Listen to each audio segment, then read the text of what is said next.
Čo ak by som vám povedal, že ten najnebezpečnejší jed pre vaše nervy máte pravdepodobne práve teraz vo svojej kuchyni?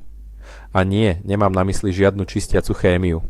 Ide o niečo, čo možno konzumujete každý deň a považujete to za neškodné, alebo dokonca za pochúťku. Lekári po celom svete bijú na poplach, pretože táto látka potichu a systematicky ničí nervový systém miliónov ľudí. Spôsobuje stav, ktorý nazývame neuropatia. Cítite niekedy v prstoch nevysvetliteľné mravčenie, trpnú vám nohy, alebo vás po nociach pália chodidlá? Možno si hovoríte, že je to len únava alebo nepohodlné topánky, ale čo ak sú to prvé varovné signály vážneho problému? V tomto videu odhalíme meno tohto zákerného jedu. Vysvetlíme si, ako presne spôsobuje skrat vo vašom tele a čo je najdôležitejšie, povieme si, ako sa pred ním chrániť. Dopozerajte video až do konca, pretože informácie, ktoré sa dnes dozviete, môžu úplne zmeniť váš pohľad na stravovanie a zachrániť vám zdravie na dlhé roky. Súhlasíte, že nie všetko, čo nám chutí, je pre nás aj zdravé? Poďme sa na to pozrieť. Skôr než si povieme meno hlavného vinníka, poďme si v skratke vysvetliť, čo je to vlastne tá neuropatia. Predstavte si svoj nervový systém ako zložitú sieť elektrických káblov, ktorá spája mozog so všetkými časťami tela. Tieto káble prenášajú signály, vďaka ktorým cítite, hýbete sa a dokonca aj trávite jedlo. Neuropatia je v podstate poškodenie tohto vedenia. Izolácia na kábloch sa opotrebuje. Signály začnú vynechávať, skresľujú sa alebo nedorazia vôbec. V dôsledku toho môžete cítiť bolesť tam, kde na ňu nie je žiadny dôvod, alebo naopak necítite nič, ani keď sa dotknete niečoho horúceho.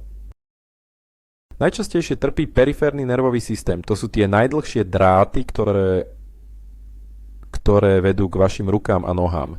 V minulosti sa tento problém spájal najmä s cukrovkou, no dnes lekári vidia, že koreň zla je oveľa hlbší a širší. Tento problém sa stal takým masovým, že postihuje ľudí všetkých vekových kategórií, dokonca aj tých, ktorí majú hladinu cukru v krvi v norme. A príčinou je látka, ktorá sa stala neoddeliteľnou súčasťou našej modernej civilizácie. Takže chvíľka napätia. Tým najrozšírenejším a najnebezpečnejším jedom pre naše nervy, pred ktorým varujú aj lekári, je obyčajný cukor. Áno, presne ten biely cukor a všetky jeho podoby, najmä priemyselne spracovaná fruktóza, sme zvyknutí vnímať ho skôr ako nepriateľa našej postavy alebo zubov. No v skutočnosti mierí na oveľa dôležitejší cieľ na našu nervovú sústavu. Prečo ho odborníci nazývajú jedom? Pretože pôsobí pomaly a nenápadne, no s obrovskou ničivou silou. Nie je to jed, po ktorom vám príde zle okamžite. Je to tichý zabijak, ktorý celé roky nahlodáva základy vášho zdravia. Až sa jedného dňa zobudíte s pocitom, ako by ste kráčali po žeravom uhlí, hoci vaše nohy sú na dotyk studené ako ľad. Problém je v tom, že cukor je dnes prakticky všade. Nenájdeme ho len v cukríkoch či sladených nápojoch, ale aj v chlebe, omáčkach, jogurtoch či dokonca v saláme. Teda v potravinách, ktoré bežne kupujeme a považujeme ich za normálne. Práve táto jeho všade prítomnosť a maskovanie sa za bežné jedlo robí z cukru takého zákerného nepriateľa pre naše nervy. Ako sa vlastne niečo také sladké dokáže zmeniť na ničiteľa našich nervov? Celý ten proces sa odborne nazýva glikácia. Znie to možno zložito, ale princíp je úplne jednoduchý. Predstavte si, že molekuly cukru vo vašej krvi sú ako drobné lepkavé karamelky. Keď ich je v tele priveľa, začnú sa doslova lepiť na všetko, čo im príde do cesty. Najmä na bielkoviny a tuky, z ktorých sú postavené naše bunky. Práve nervové bunky a ich ochranný obal sú na tento proces mimoriadne citlivé.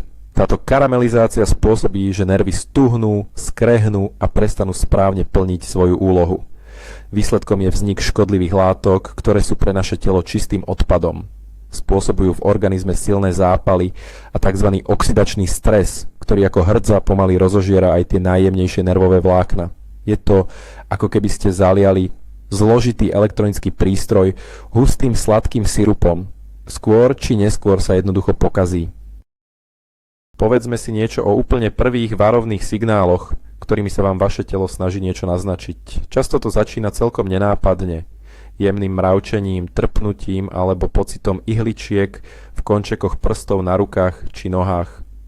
Odborne sa tomu hovorí parestézia. Mnohí nad tým len mávnu rukou a povedia si malamo, ale to som si len niekde prisedel nohu, alebo asi som len dlho držal telefón v jednej polohe. Lenže ak sa tieto pocity objavujú bez zjavnej príčiny, vracajú sa pravidelne a trápia vás hlavne v pokoji, napríklad večer pri televízore alebo v noci v posteli. Mali by ste spozornieť. Je to totiž vážny varovný signál. Sú to vaše najdlhšie nervy, vedúce do končatín, ktoré ako prvé vysielajú núdzový signál SOS. Dávajú vám vedieť, že im chýba výživa aj kyslík a že proces ich poškodzovania sa už začal. Skúste si predstaviť obnažený elektrický drôt, ktorý začína iskriť. Presne to isté sa v tej chvíli deje s vašimi nervovými zakončeniami. Ignorovať takéto príznaky je ako prelepiť si izolačnou páskou svietiacu kontrolku motora v aute. Problém tým nezmizne, práve naopak, bude sa len zhoršovať. Koluje medzi nami jeden veľký a veľmi nebezpečný mýtus, že neuropatia postihuje výhradne cukrovkárov, to je však obrovský omyl. Áno, pri cukrovke sa tento proces urýchľuje, no spustiť si ho môže úplne každý, kto pravidelne konzumuje priveľa cukru a bielých sacharidov. Lekári čoraz častejšie skloňujú termín prediabetes alebo hovoria o porušenej tolerancii glukózy. Milióny ľudí majú hladinu cukru nalačno ešte v norme, no po jedle im vyskočí do nebezpečných hodnôt. Táto cukrová hojdačka doslova devastuje cievy a nervy, aj keď oficiálnu diagnózu cukrovky ešte v karte nemáte. Štúdie navyše dokazujú, že nervy sa začínajú poškodzovať už 5 až 10 rokov predtým, než krvné testy odhalia jasný problém. Ak teda máte nadváhu, najmä v oblasti brucha a často mávate chuť na sladké či pečivo, ste v rizikovej skupine. Bez ohľadu na to, čo hovoria vaše výsledky u lekára. Neuropatia totiž nie je len chorobou diabetikov. Je to v prvom rade choroba dnešného spôsobu stravovania. Ďalším príznakom, ktorý vystrieda známe mravčenie, je úplná strata citu, teda necitlivosť. Ak ste predtým cítili mravce, teraz už nemusíte cítiť vôbec nič. Je to zvláštny pocit, ako by ste mali na rukách alebo nohách neustále natiahnuté neviditeľné tenučké rukavice či ponožky. Postupne prestávate vnímať teplotu, takže v sprche nemusíte hneď pocítiť, že je voda príliš horúca. Zhoršuje sa aj jemná motorika. Zrazu je problémom zapnúť si gombík na košeli alebo zdvihnúť zo stola drobný predmet. Obzvlášť veľké riziko to predstavuje pre vaše nohy. Môžete stúpiť na niečo ostré, zadrieť si triesku alebo si urobiť pľuzgier a vôbec o tom neviete. Aj tá najmenšia ranka na chodidle sa môže zmeniť na vážny problém. Kvôli nadbytku cukru v krvi je totiž váš obeh oslabený a takéto rany sa hoja len veľmi ťažko. Táto necitlivosť už nie je len nejakým iskrením v nervoch. Je to doslova prerušené vedenie. Signály z vašich rúk a nôh už jednoducho nedochádzajú do mozgu. A to je jasný znak toho, že poškodenie nervov zašlo už poriadne ďaleko. Aby ste pochopili, prečo nám cukor tak veľmi škodí, aj keď práve netrpíme cukrovkou, musíme sa zoznámiť s pojmom inzulínová rezistencia. Inzulín je hormón, ktorý v našom tele funguje ako kľúč. Jeho úlohou je otvoriť dvere do našich buniek, aby do nich mohla vstúpiť glukóza a premeniť sa na energiu. Keď však neustále jeme veľa sladkostí alebo bieleho pečiva, naša podžalúdková žľaza musí vyrábať čoraz viac inzulínu, aby ten nápor cukru zvládla. Časom sa ale stane, že bunky na tento kľúč prestanú reagovať. Doslova ohluchnú a inzulín si už nevšímajú. A práve toto je tá inzulínová rezistencia. V tele potom nastáva nebezpečná situácia.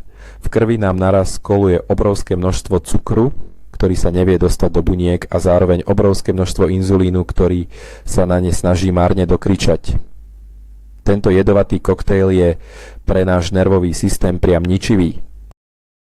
Spôsobuje v tele chronické zápaly, poškodzuje jemné cievky, ktoré vyživujú naše nervy a priamo urýchľuje proces tzv. Cukornatenia tkanív, o ktorom sme si hovorili predtým.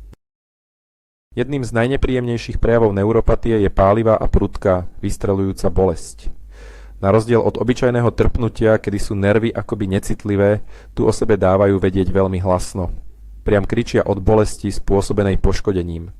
Pacienti tento stav často opisujú, ako by im nohy niekto ponoril do vriacej vody alebo naopak do ľadového kúpela. Bolesť môže byť pichlavá, ako by vás bodali tisícky ihličiek alebo náhla a prudká ako zásah elektrickým prúdom. Typické pre túto chorobu je, že sa bolesti zhoršujú, keď ste v pokoji, a to najmä v noci.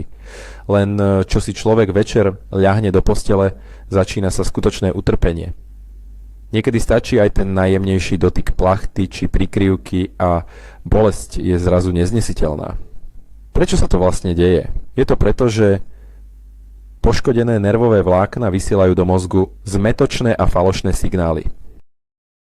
Hoci neexistuje žiadna vonkajšia príčina bolesti, váš mozog tieto skreslené impulzy vyhodnocuje ako skutočné telesné utrpenie. Človeka to vyčerpáva nielen fyzicky, ale aj psychicky.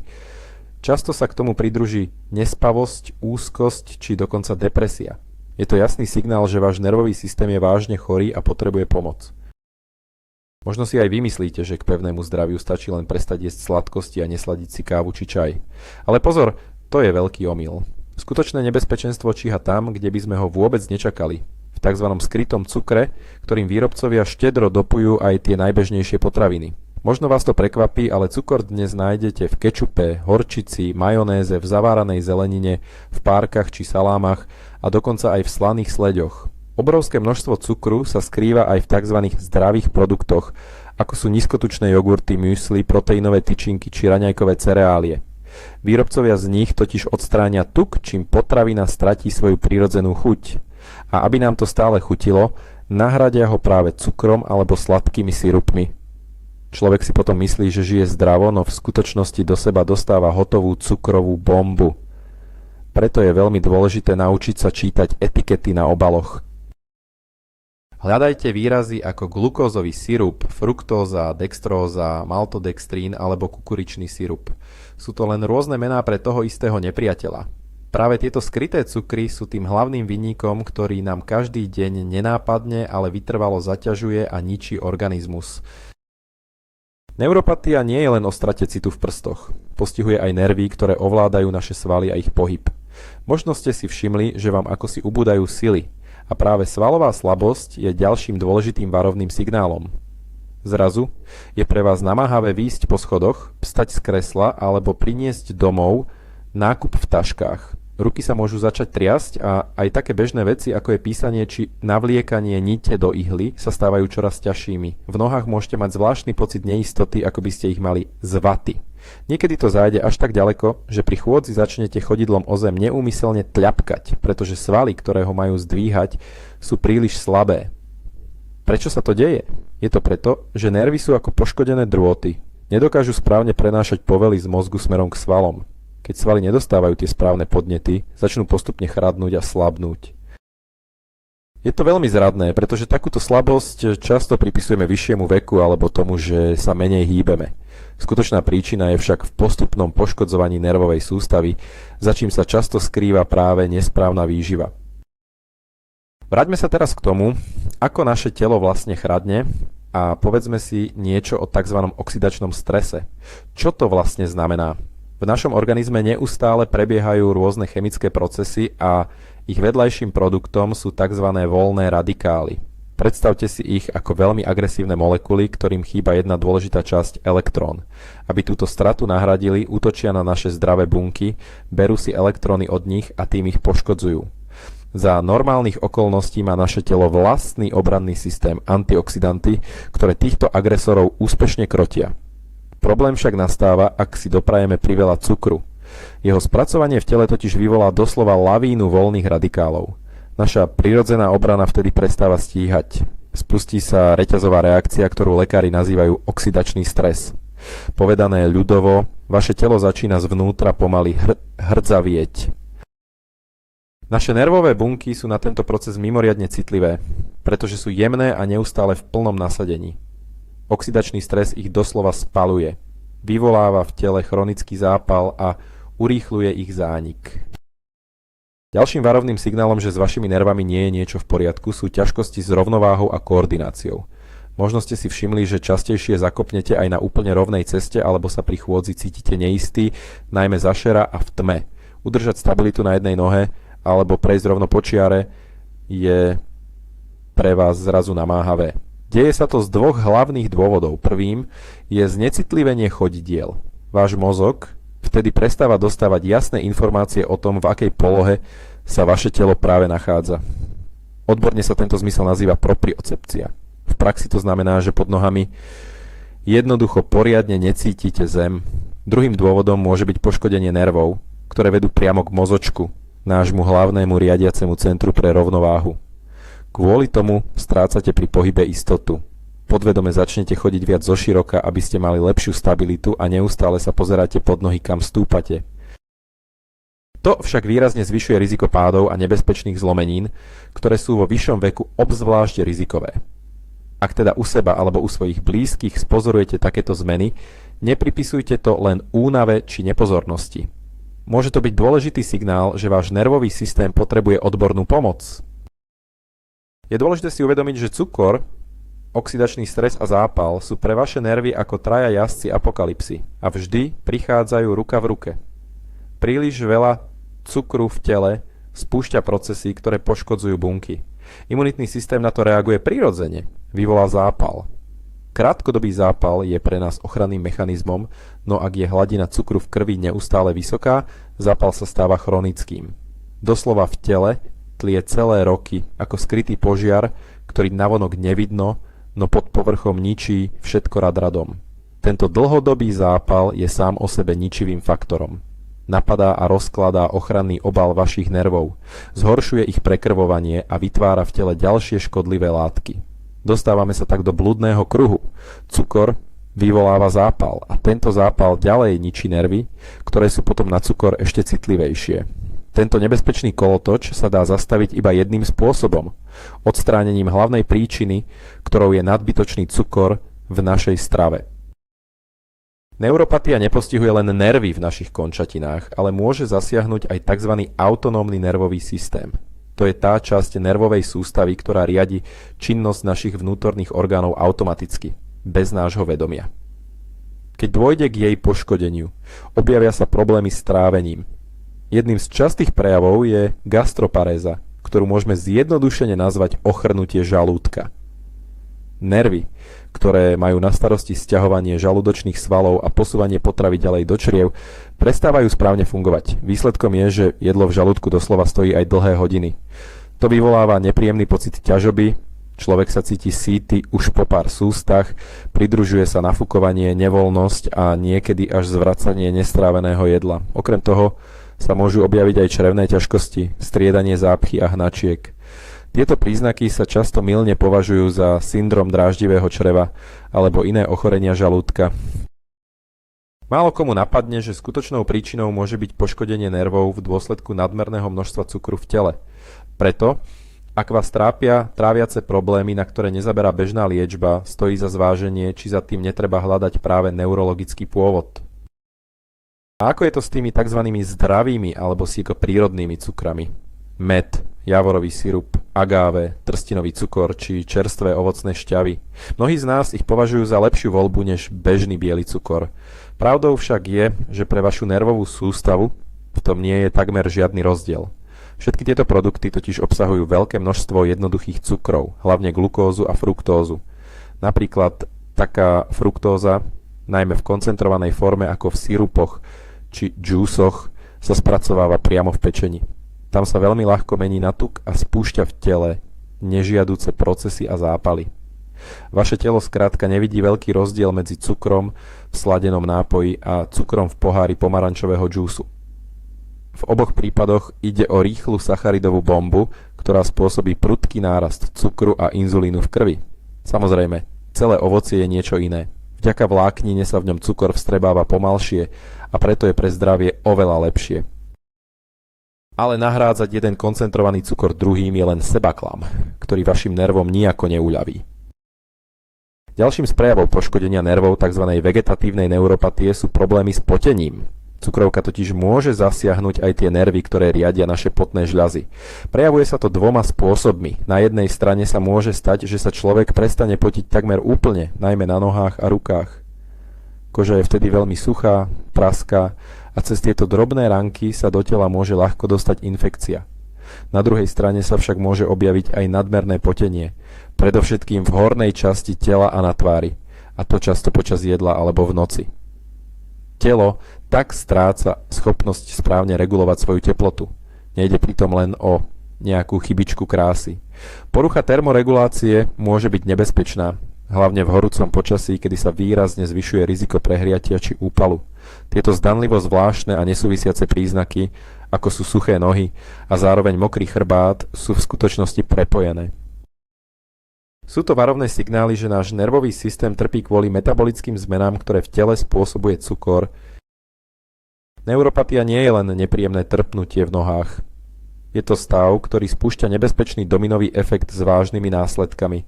Keď v chodidlách strácate cit a rany sa vám zle hoja, hrozí vám tzv. Diabetická noha, a to aj v prípade, ak cukrovku nemáte. Z malej ranky sa môže stať chronický vred, ktorý sa ľahko zapáli. V tých najťažších prípadoch to môže viesť až k sneti a amputácii. Problémy s rovnováhou, o ktorých sme už hovorili, zase mnohonásobne zvyšujú riziko pádov a zlomenín. Pre človeka v staršom veku je to obzvlášť nebezpečné, pretože môže prísť o svoju samostatnosť a zostať odkázaný na pomoc druhých. Neustála bolesť navyše vyčerpáva nervovú sústavu, čo často vedie k depresiám, úzkosti a k tomu, že sa človek začne strániť spoločnosti. Zasiahnutý môže byť aj vegetatívny nervový systém, čo sa prejavuje poruchami srdcového rytmu alebo náhlym poklesom tlaku a závratmi pri vstávaní. Neuropátiu nesmieme brať na ľahkú váhu. Je to ochorenie celého tela, ktoré zásadne ovplyvňuje kvalitu nášho života aj celkové zdravie. To, čo nás všetkých najviac zaujíma, je jedna zásadná otázka. Dá sa tento proces ešte zastaviť alebo dokonca zvrátiť? Mám pre vás dobrú správu. Náš nervový systém má úžasnú schopnosť obnovy. Táto schopnosť však bohužiaľ nie je nekonečná. Lekári sa v tomto vzácne zhodujú. Čím skôr začnete niečo robiť, tým väčšiu šancu na úspech máte.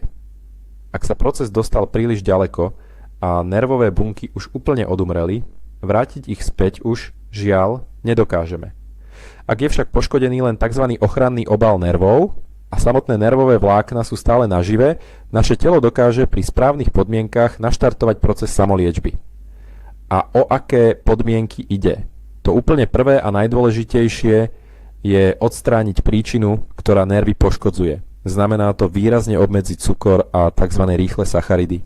Iba tak zastavíme škodlivé procesy v tele a chronické zápaly. Bez tohto kroku by každá iná snaha bola ako pokus vylievať vodu z deravého člna, bez toho, aby ste tú dieru najprv zaplátali. Práve toto je ten nevyhnutný základ, na ktorom stojí celá obnova a zdravie vašich nervov. Čo teda môžeme pre seba urobiť hneď teraz? Najlepšie bude začať poriadnym upratovaním v chladničke a v kuchynských skrinkách. Bez váhania dajte nabok všetko, čo je plné cukru. Sladké vody, džúsy, cukríky, aj biele pečivo. Naučte sa tiež pozorne čítať etikety na obaloch. Ak nájdete cukor napísaný hneď medzi prvými 5 zložkami, radšej takýto výrobok vráťte späť do regálu. Stavte radšej na poctivé a čerstvé suroviny. Doprajte si veľa zeleniny, najmä tej listovej, a kvalitné bielkoviny, ako je mäso, ryby či vajíčka. Nezabúdajte ani na zdravé tuky v podobe olivového oleja, orechov alebo semiačok. Práve toto sú potraviny, ktoré pomáhajú regenerovať naše nervové bunky a, čo je dôležité, nespôsobujú prudké výkyvy cukru v krvi. Skúste tiež úplne vynechať vyjedanie keksíkov a sladkostí medzi hlavnými jedlami. Keď vás prepadne hlad, dajte si radšej hrsť orieškov, kúsok syra alebo nakrájanú zeleninu. Na začiatku to možno nepôjde ľahko a bude vás to stále ťahať k sladkému, ale uvidíte, že už po pár týždňoch si vaše telo zvykne a vy sa začnete cítiť oveľa lepšie. Okrem správnej stravy existujú aj ďalšie dôležité kroky, ktoré nám pomôžu chrániť a regenerovať naše nervy. V prvom rade ide o doplnenie chýbajúcich vitamínov a minerálov, ktoré sú pre nervovú sústavu priam nevyhnutné. Veľkú pozornosť by sme mali venovať najmä vitamínom skupiny B, konkrétne vitamínom B1, B6 a B12. Tie sa podieľajú na obnove nervových obalov a zabezpečujú plynulý prenos nervových vzruchov. Rovnako dôležité sú aj vitamíny rozpustné v tukoch, napríklad známy vitamín D, či antioxidanty ako kyselina alfa-lipóová, ktorá pomáha chrániť bunky pred poškodením. Ďalším mocným nástrojom je pravidelný pohyb. Cvičenie zlepšuje krvný obeh aj v tých najmenších cievach, ktoré vyživujú naše nervy. A zároveň pomáha telu lepšie pracovať s cukrom. Pre nás sú obzvlášť prospešné jednoduché cviky na rovnováhu a koordináciu. A nakoniec, netreba zabúdať na kvalitný spánok. Práve počas neho sa v našom tele spúšťajú tie najdôležitejšie procesy obnovy a opravy. A to platí aj pre naše nervové tkanivá. Poďme si to teda na záver zhrnúť. Tým najzákernejším a najbežnejším jedom, ktorý nám pomaly ničí nervy, je nadbytok cukru v strave. Ten v našom tele spúšťa procesy, ktoré poškodzujú nervové vlákna doslova od hlavy až po pety. Možno to poznáte aj vy. Nepríjemné mravčenie, trpnutie končatín, pálivá bolesť, slabosť v svaloch, problémy s rovnováhou či dokonca ťažkosti s vnútornými orgánmi. A pozor, toto nie je len problém cukrovkárov. Týka sa to každého, kto si dopraje priveľa sladkého alebo spracovaných potravín. Chcem vám však povedať to najdôležitejšie. Vôbec to nemusí byť váš definitívny ortiel. Ak vezmete stravu do vlastných rúk, vyradíte ten sladký jed a pridáte telu potrebné živiny a trocha pohybu, môžete proces ničenia nielen zastaviť, ale dať svojmu organizmu šancu na skutočné zotavenie. Naozaj môžete získať späť svoje pohodlie a radosť z pohybu. Ďakujem vám veľmi pekne, že ste si toto video dopozerali až do konca. Ak boli pre vás tieto informácie užitočné, budem vďačný za váš like a odber nášho kanála, aby vám neušli ďalšie dôležité rady pre vaše zdravie. A teraz mám otázku na vás. Všimli ste si u seba alebo u svojich blízkych niektoré z týchto príznakov? Alebo sa vám už podarilo úspešne obmedziť sladké? Podelte sa o svoje skúsenosti dolu v komentároch, radi si ich prečítame a spoločne o tom podebatujeme.